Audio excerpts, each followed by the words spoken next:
La République démocratique du Congo est en proie à la guerre depuis une vingtaine d'années. Le conflit a fait 6 millions de morts d'après les estimations les plus élevées. Les habitants doivent fuir par village entier et aujourd'hui on recense environ 2 millions de personnes déplacées. Un dixième de la population a besoin de toute urgence d'une aide humanitaire.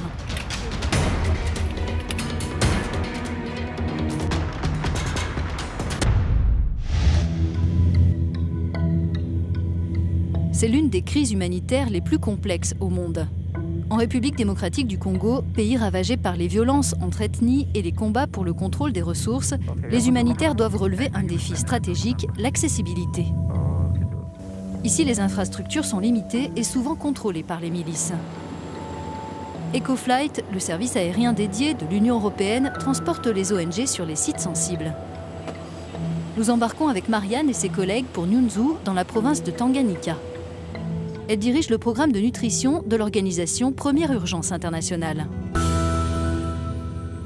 Il y a vraiment des problèmes d'accessibilité géographique et le service EcoFlight nous permet de faire transiter assez rapidement les biens, les personnes et aussi les matériels, donc notamment les médicaments et tout ce dont on a besoin pour mener à bien nos projets. Cela fait 20 ans qu'EcoFlight convoie les travailleurs humanitaires vers des zones qui autrement seraient inaccessibles. Il dispose aujourd'hui de 6 avions dans 3 pays africains, dont la République démocratique du Congo. La flotte a grossi en fonction des besoins. Actuellement, nous avons 3 avions qui opèrent. EcoFlight soutient l'ensemble des partenaires par le biais de vols réguliers, le biais de vols ad hoc en fonction des besoins et aussi des vols d'évacuation médicale ou sécuritaire s'il y a une nécessité sur le terrain. Depuis Nyunzu, nous roulons pendant 2 heures sur des pistes pour rejoindre Luizi, un village qui accueille environ 20 000 personnes déplacées en raison du conflit entre les communautés pygmées et bantoues. En chemin, nous traversons plusieurs villages incendiés. À Luizi, Marianne va superviser la clinique mobile que son ONG a installée sur place. Cette clinique a été ouverte en septembre et elle est accessible 2 fois par semaine. Quel est le bilan? On avait ouvert ce site parce que c'était un site vraiment de déplacement des populations. Les gens bénéficient ici d'une prise en charge des soins gratuites, notamment les enfants de moins de 5 ans qui constituent une classe vulnérable.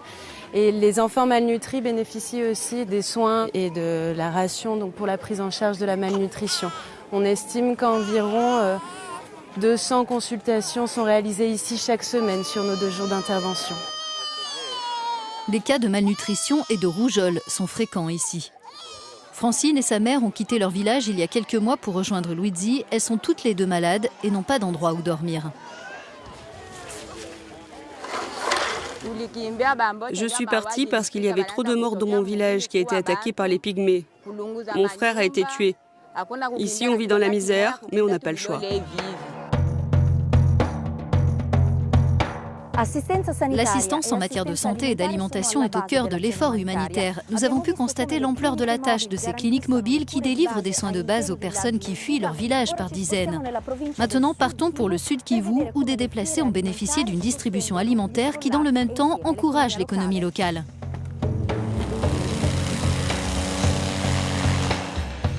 Après 2 heures de vol, nous atteignons le Sud Kivu et le village de Kolula, où nous allons rencontrer les membres de l'ONG Acted. Ils sont arrivés sur place en avion il y a quelques jours.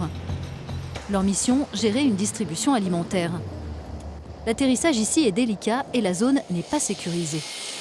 Dans cette région, c'est un conflit armé entre les forces loyales gouvernementales et les groupes d'autodéfense qui causent le déplacement de ces personnes vulnérables et c'est un déplacement perpétuel.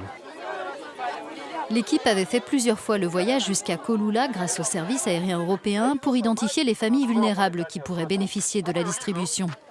Sur 5 jours, 15 000 déplacés ont ainsi reçu des coupons pour acheter de la nourriture auprès de commerçants locaux sélectionnés après un appel d'offres.